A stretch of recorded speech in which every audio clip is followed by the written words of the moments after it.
Boa, rapaziada, tudo certinho aí, senhoras e senhores? Na manhã do gato? Tudo bom? Bom, vamos lá então. É o seguinte, a gente vai falar hoje sobre o Egito Antigo, vamos continuar falando sobre as sociedades da Idade Antiga, que vão, claro, sempre ali se posicionar perto de rios. E a gente vai falar hoje do Egito, que tem um rio, que, mano, que paulada que é aquele rio, hein? Ele tem uma cheia poderosíssima, certo? E é por isso que a rapaziada vai se fixar ali perto do Rio Nilo. O Egito Antigo tem uma importância enorme para a gente em vários sentidos. A gente vai falar sobre o porquê que a gente estuda o Egito Antigo no final dessa aula, beleza? A gente vai tentar entender como que era o Egito Antigo, o que movia eles, qual era a economia, a política, a sociedade, e aí depois a gente entra para tentar entender o porquê que a gente estuda o Egito Antigo. A gente não pode esquecer que toda a população que a gente conversa aqui, toda, ela tem a ver com a sua e com a minha vida de alguma forma, mesmo você querendo ou não, beleza? Tudo bem? Você acreditando ou não, tem aí um pezinho no Egito Antigo, beleza? Tudo bem? A gente está falando então sobre as sociedades que vão surgir após a pré-história, sociedades mais complexas, mais organizadas, e o Egito, mano, é muito bem organizado, tá bom? Enquanto você pega aí o seu roteiro no 7, beleza? Que está ajudando, lembrando que os roteiros vão ajudar vocês a fazer os exercícios da apostila que vocês vão receber, firmeza? Você vai abrir o seu livro, por favor, na página 68 e 69, beleza? Porque a gente vai usar a imagem dessas páginas aí. Na verdade, é uma imagem, um desenho que representa uma parte do Rio Nilo no Egito Antigo, firmeza? Tudo bem? Então vamos lá, senhoras, vamos lá, senhores. Enquanto você pega seu roteiro, enquanto você pega o seu livrinho e abre na página 68 e 69, eu vou pedir, por favor, que você coloque seu nome, sobrenome e a turma nos comentários do grupo do Facebook, hein, o Pé de Break. Não é para colocar lá no YouTube, não é para colocar no YouTube, não. Irmão, é nóis, vamos lá. Então é o seguinte, olha lá, só porque teste de coração agora, quase que falha aqui. Então é o seguinte, meus chapas, opa, vamos lá, agora deu. Então, a gente vai começar a falar aqui sobre nosso Egito Antigo, firmeza? A gente vai ver algumas concepções com relação à cultura do Egito Antigo, a política, a importância do Rio Nilo, que a gente já sabe mais ou menos, a questão da economia e como que era a sociedade do Egito Antigo, firmeza? Tudo bem? O Egito Antigo, meus queridos, ele vai surgir no meio do maior deserto de areia do planeta até hoje, firmeza? Tudo bem? Só que ali no Egito Antigo passa, como a gente já viu no outro mapa da aula passada, um rio poderosíssimo, que é o que você está vendo aí na página 68 e 69, beleza? E se você ainda não viu, ou você não pegou o livro, porque você está uma preguiça desgraçada, você tem aqui ó, uma foto do Rio Nilo de há uns 15 anos atrás, beleza? Uma parte dele, não é assim o tempo todo. Então se você olhar aqui, eu falar, ah, professor, tá me tirando que isso daí é o Rio Nilo. É o Rio Nilo sim ou cabeça gorda? Tá desacreditando? Então, você tá vendo aqui o Rio Nilo, uma parte em que ele tá bem conservado, bem preservado, beleza? Claro que não é assim sempre. Tem partes onde ele passa no meio de cidades e ele tá parecendo o Rio Tietê, beleza? Mortinho, zoado. E se você reparar aqui, ó, você tem o Rio Nilo, você tem umas partes aqui de vegetação verde e aqui atrás no fundo você tem umas dunas de areia. Aí, meu chapa, já começa o deserto do Saara. Então o deserto do Saara vem vindo e ele desaparece, vamos dizer assim, quando o Rio Nilo passa por ele. Esse rio passa no meio do deserto e dá vida a essa parte do deserto, beleza? Por isso, alguns historiadores falam que o Egito é filho do Nilo, ou é uma dádiva do Nilo, beleza? Para vocês terem ideia, os egípcios antigos, eles tinha um calendário que começava com o primeiro dia da cheia do Rio Nilo. Então o calendário deles era completamente diferente do nosso. O calendário dos egípcios antigos era baseado nas cheias do Rio Nilo, beleza? E é óbvio que esses povos que viviam perto do Rio Nilo vão aproveitar as águas, as cheias, da melhor forma possível. Eles vão desenvolver muito mesmo a questão da agricultura, beleza? Tudo bem? Bom, vamos lá. Como você tem aí na página 68 e 69, você tem a imagem do rio, beleza? Se você quiser, você pode acompanhar por essa imagem também.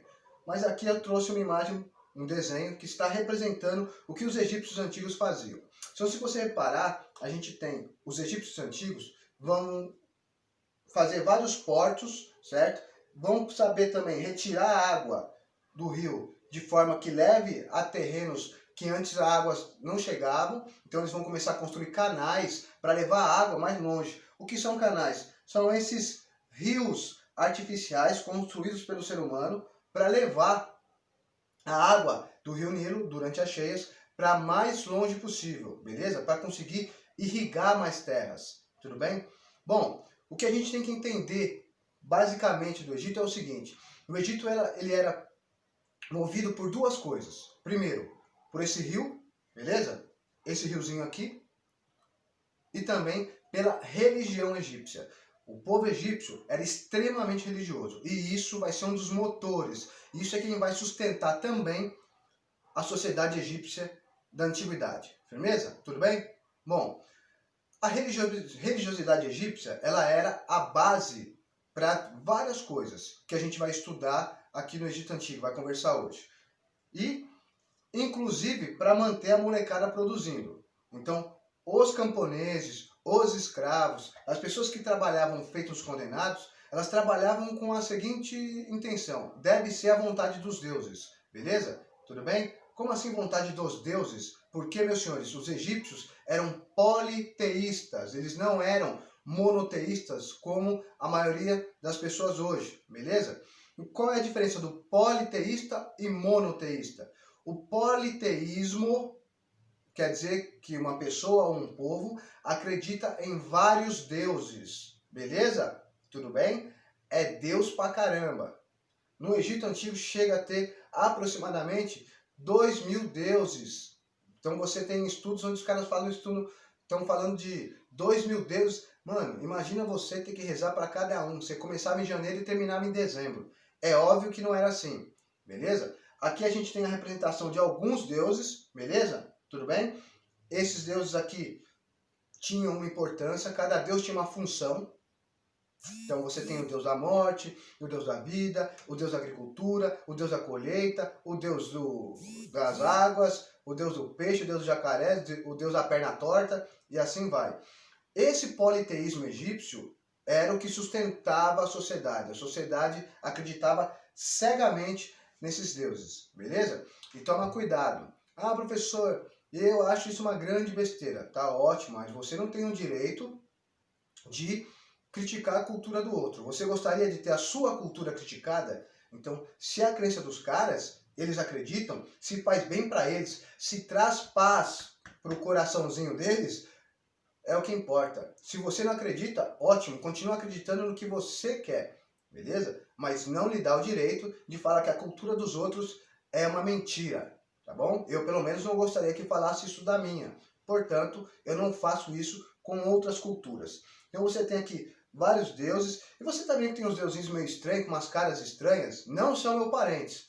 Por quê? Porque os egípcios tinham alguns deuses com forma de humano, então são os deuses antropomórficos, quer dizer, em forma de seres humanos, como por exemplo o deus Osíris, beleza? Esse deus verdinho aqui, que é o deus que está no submundo, deus a que você vai trombar após a morte, beleza?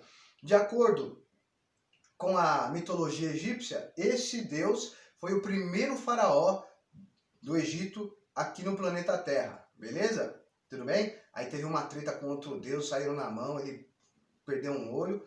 Bom, nós temos Deus também com forma de animais, como por exemplo, a gente tem o Deus Apis, que é em forma de boi. Um boi que tem aqui, ó, um símbolo de uma luz entre os chifres, beleza? E é um Deus também cultuado, que também foi cultuado no Egito Antigo. Você tem o Deus que tem as duas formas, a forma de ser humano e a forma de animal, que são os deuses antroposomórficos. Então olha que fita, esse aqui são os deuses antropomórficos em forma de ser humano, Deus em forma de animal que são zoomórficos e os antroposomórficos, como o deus Horus aqui, que tem corpo de ser humano e tem a cabeça de falcão aí, beleza? Por quê? falcão, símbolo, Osíris também, extremamente importante. É ele quem vai ser o segundo faraó depois do pai dele, né? O pai dele é o primeiro, o Osíris, e esse é o segundo, certo? E por que ele tem essa cabeça de falcão aí? De acordo com a mitologia grega, o falcão ele tem um olhar além do que o ser humano enxerga. Ele consegue ver coisas além. Por isso, ele precisaria ter esse olhar para conseguir governar bem aqui entre os seres humanos. Beleza? Tudo bem? Então, olha que interessante. Você tem vários deuses. É uma porrada mesmo, viu, cara? A mitologia egípcia é muito interessante também. Beleza? Pena que não vai dar pra gente falar tanto aqui. Mas eu vou soltar um vídeo uma hora ou outra para quem quiser ver, não vai ser obrigatório, sobre mitologia egípcia. Firmeza? Tudo bem? Bom, além de tudo isso, os egípcios acreditavam em uma coisa, junto com essa religião politeísta, eles acreditavam que havia uma vida após a morte. E que, nessa vida após a morte, você ia precisar de várias coisas aqui da sua vida no planeta Terra. Firmeza? Nesse plano aqui. Tudo bem? Então, você ia lá, ia com um monte de objeto, ia passar por um teste para ver se seu coração era puro, se você era um ser humano bom. E se você fosse um ser humano bom, e passasse por todos os testes no submundo, no mundo dos mortos, você poderia voltar, beleza? Por isso, esperando que os espíritos voltassem, os egípcios vão desenvolver uma coisa extremamente importante, a mumificação. Mas a gente vai falar da mumificação depois, beleza? Tudo bem? Ok? Utilizando a religião também, eles vão acreditar que o faraó, o cara que governava, era um dos deuses, beleza? Ele vai ser a encarnação do rei Horus, é da linhagem de Horus. E o faraó, ele era dono de tudo, irmão. O faraó, que é, digamos aqui, ó, tá no topo da pirâmide, ele era dono das terras, das águas, ele era quem encabeçava todo o poder no Egito Antigo. É óbvio que ele não ia governar sozinho, mas ele tinha um monte de responsabilidade. Ele tinha que administrar, ele tinha que dividir as terras, ele tinha que organizar a sociedade para a sociedade poder produzir, ele tinha que cobrar impostos dessa sociedade, porque se as terras eram dele, é óbvio que as pessoas que vão produzir nas terras vão pagar impostos. Então, todos aqueles camponeses que nós vimos aqui, nessa figurinha, você está vendo aqui, ó, um monte de gente trabalhando, todos esses camponeses vão pagar impostos para o faraó. Mas o faraó, ele não vai conseguir governar sozinho, ele vai precisar de ajuda. Então, ele vai ter ajuda de alguns auxiliares, beleza? Abaixo do faraó existia um cargo chamado vizir, V-I-Z-I-R, que era tipo um primeiro-ministro. Humano, esse vizir, ele era um cara mais importante depois do faraó. Ele tinha contato direto com o faraó, recebia as ordens direto do faraó para decidir, para tomar as medidas que o faraó desejou, beleza? Abaixo do vizir, eu vou ter um monte de sacerdote que vai cuidar da religião, certo? Então, como a religião era muito importante, o sacerdote também vai ser importante. E eram vários, não eram poucos não, tá bom? Abaixo dos sacerdotes aqui, então, eu tenho o faraó, os nobres, que são compostos por vizir e sacerdotes, e abaixo deles eu tenho uma classe extremamente importante, os escribas. O escriba era muito importante dentro da sociedade egípcia. Por quê? Primeiro porque não era todo mundo que sabia ler e escrever, e nem fazer cálculo. Eram só aquelas pessoas que eram colocadas num tipo de escola aos 5 anos de idade para aprender a ler, escrever e fazer cálculo. Essas pessoas que aprendiam a ler, escrever e fazer cálculo iam se tornar, quando adultos, escribas. E são os escribas que vão fazer toda a documentação, vão escrever tudo o que a gente sabe sobre a sociedade egípcia, beleza? Além disso, eram os escribas também que iam cobrar os impostos. Eram eles que iam até os camponeses e calculavam quanto que o camponês tinha que pagar de impostos. Então o escriba ia até o campo onde o camponês estava produzindo, o agricultor estava produzindo, e calculava quanto que ia dar a produção e falava, ó, você vai ter que pagar tanto no final da colheita. Era ele também quem iria cobrar impostos dos comerciantes e artesãos, beleza? Você vê, ó, o escriba, apesar de não estar muito próximo aqui do do faraó era extremamente importante, porque é ele quem vai chegar a cobrar impostos diretamente da população. Firmeza? Tudo bem? Abaixo dos sacerdotes, então, eu tenho o faraó, os nobres, que são os sacerdotes e os vizires, os escribas, e aqui eu tenho os militares, os soldados, que é claro, o faraó egípcio, ou os faraós, na verdade, eles vão precisar, sim, de gente para defender o território e para conquistar território, já que o Egito antigo chega a ser um império, ele conquista praticamente toda a faixa do leito do rio Nilo, beleza? Tudo bem? Bom, abaixo dos soldados militares eu vou ter a população que vai trabalhar muito, que são os camponeses, artesãos e os comerciantes, beleza? Eram eles quem produziam toda a riqueza do Egito antigo. Os soldados e camponeses, os camponeses e comerciantes, eles trabalhavam bastante, normal, só que às vezes eles tinham que trabalhar também nas obras que o faraó queria fazer. Só que vamos tomar cuidado que eles não trabalhavam de graça. Não, eles recebiam pagamento. Então, todos os trabalhadores livres, camponeses, artesãos e comerciantes, quando trabalhavam nas obras do faraó, eles recebiam um tipo de pagamento, beleza?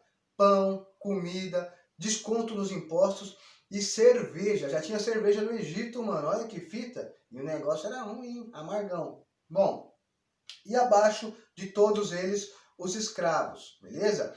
Os escravos no Egito só podia ser ou por guerra ou por dívida, beleza?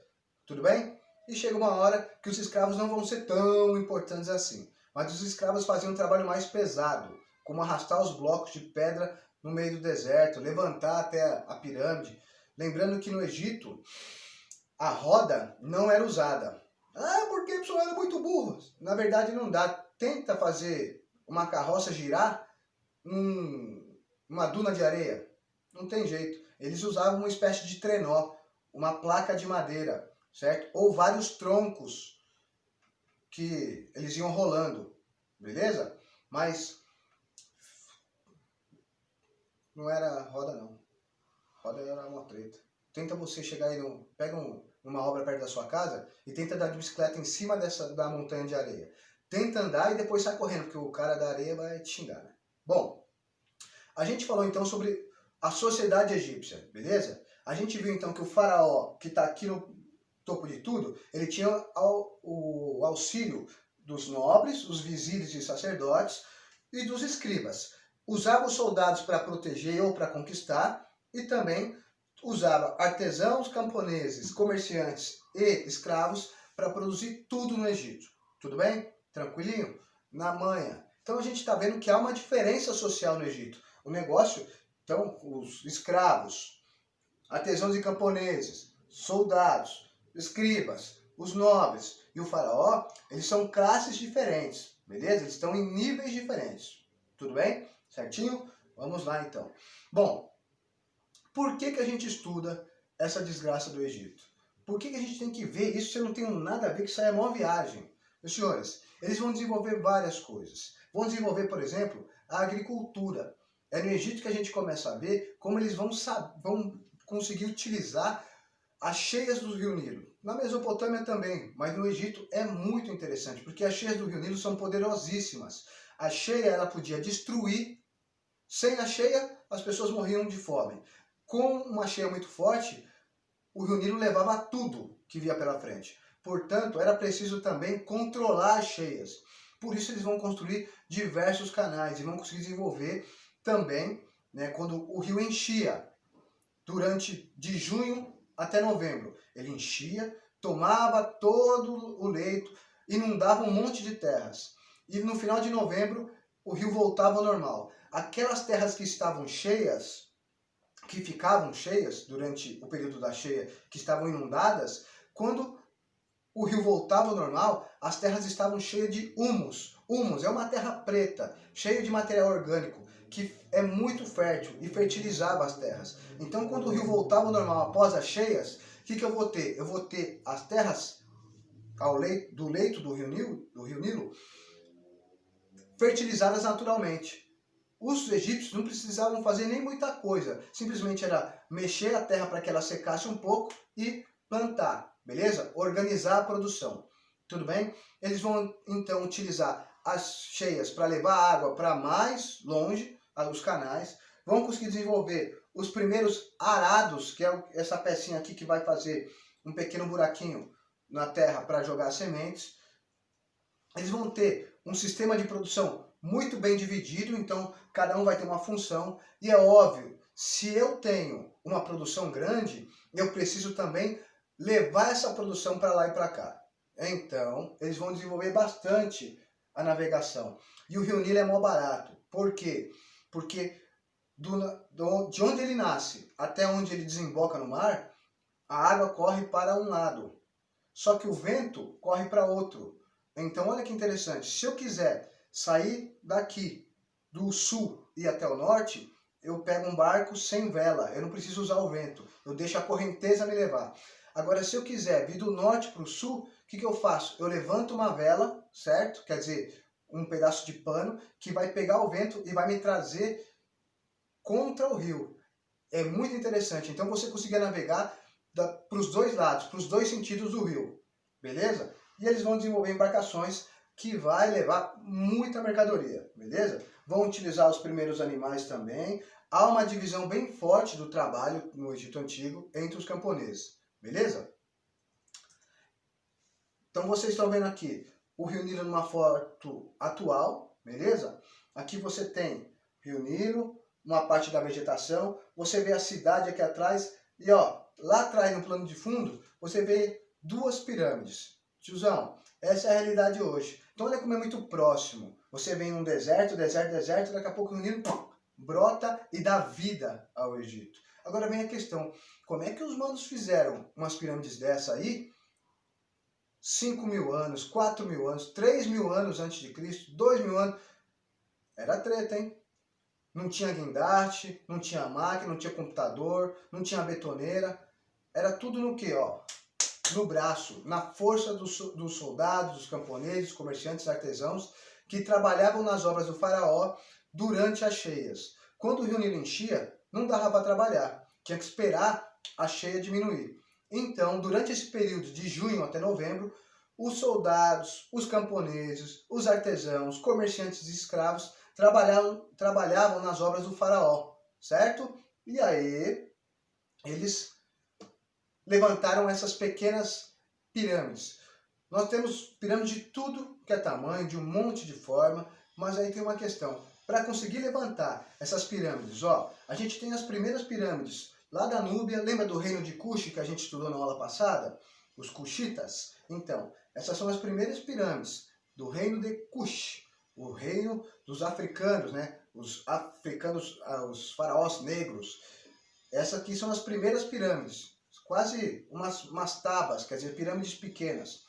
E para chegar nisso aqui, você precisa saber um pouquinho de engenharia, de matemática, porque você não consegue levantar nenhuma construção sem cálculo. E para chegar nisso aqui, você precisa desenvolver demais a sua capacidade de calcular, a sua capacidade de construir, a sua engenharia, beleza?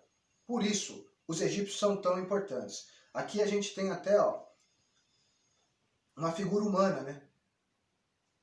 Humana, cachorro, tem corpo de cachorro e cabeça de ser humano, beleza? Com uma pirâmide atrás também, a esfinge e a pirâmide, muito grande. Ah, professor, nem é tão grande. Não sei se vocês conseguem ver aqui, ó. Isso aqui, esses pontinhos aqui, são pessoas e camelos.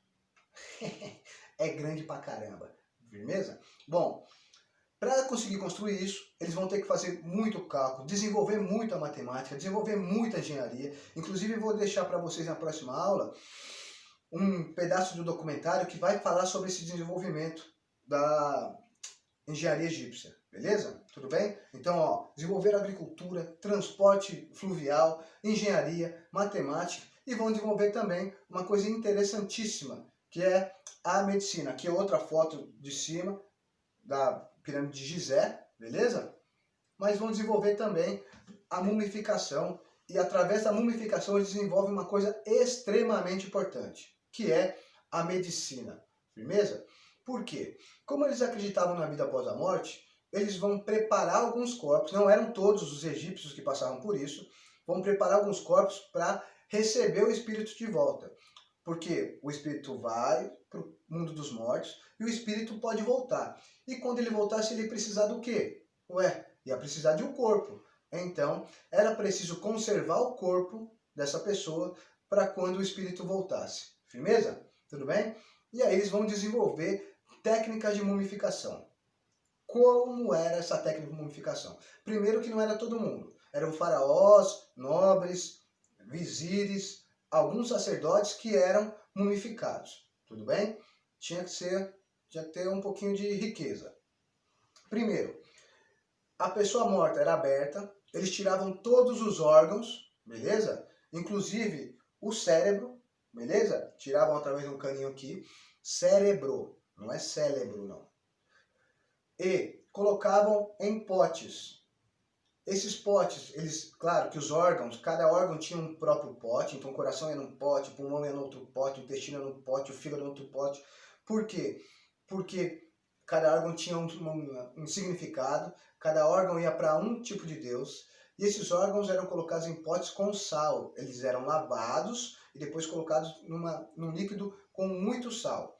O sal ele ajuda a tirar a água dos tecidos e conservar. Você já comeu carne seca, por exemplo? A carne seca ela não vai na geladeira, né? Ela fica fora. Por quê? Porque ela foi colocada no sal e o sal, digamos assim, chupou a água. Firmeza? Retirou a água da carne e assim dificulta o apodrecimento. Bom, eles tiravam os órgãos. Por quê? Porque se os órgãos ficassem dentro do corpo, os órgãos iam apodrecer. E apodrecendo, eles iam soltar um gás. Você já passou, por exemplo, perto de algum animal morto que ele está cheirando a carniça? Beleza?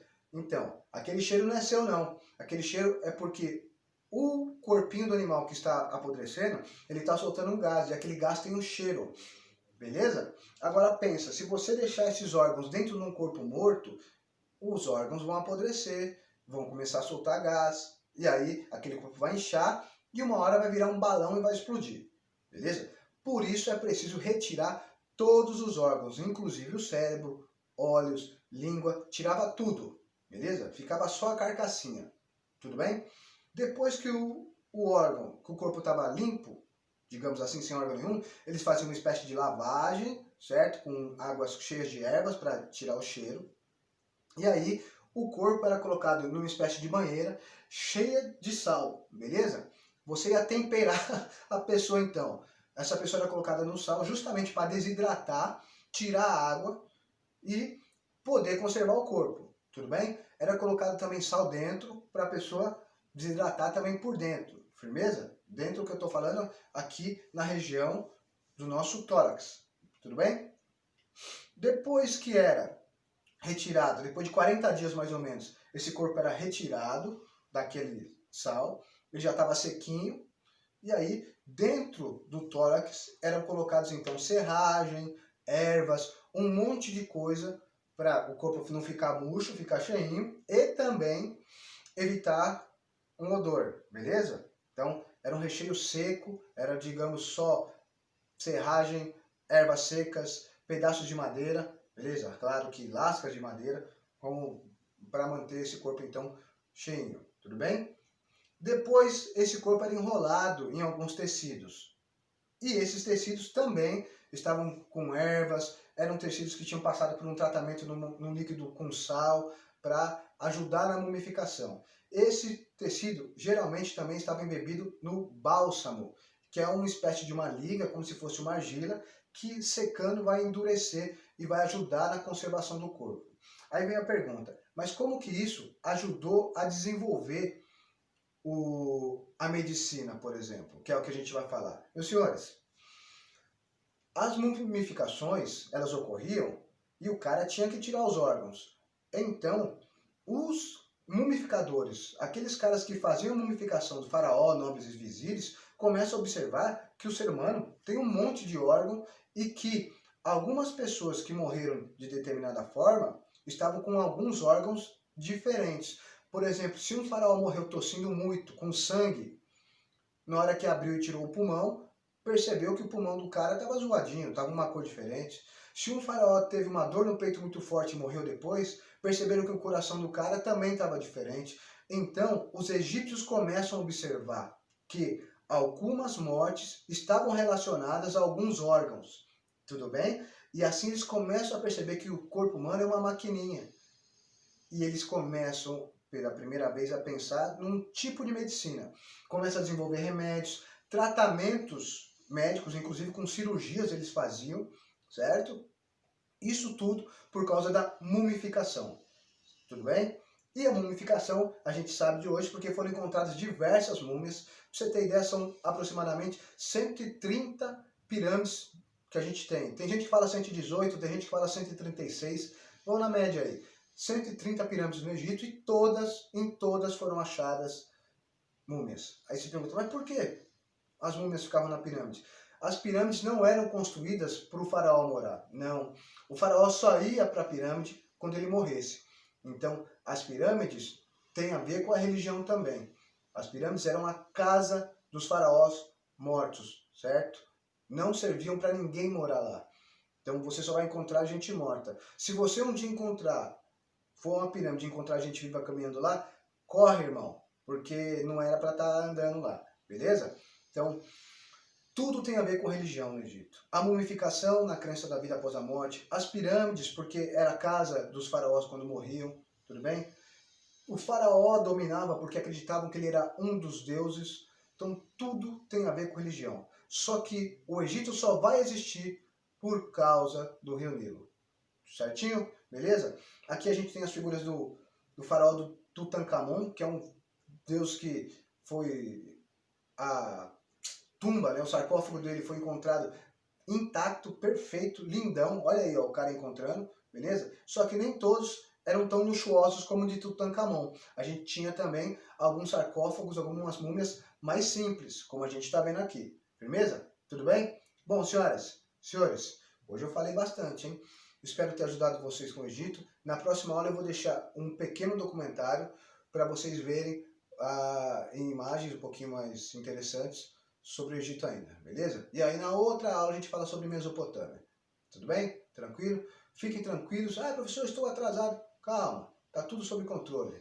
Irmão, ó, qualquer dúvida, põe no comentários também ou manda direto para mim, beleza? Tudo bem? Eu vou ficar aqui para qualquer dúvida que você tiver, eu já respondo na hora, certo? Senhoras e senhores, por enquanto, muito obrigado pela atenção e paciência. Me desculpa se eu não progresso nada, vai de leve na manguaça da Marília.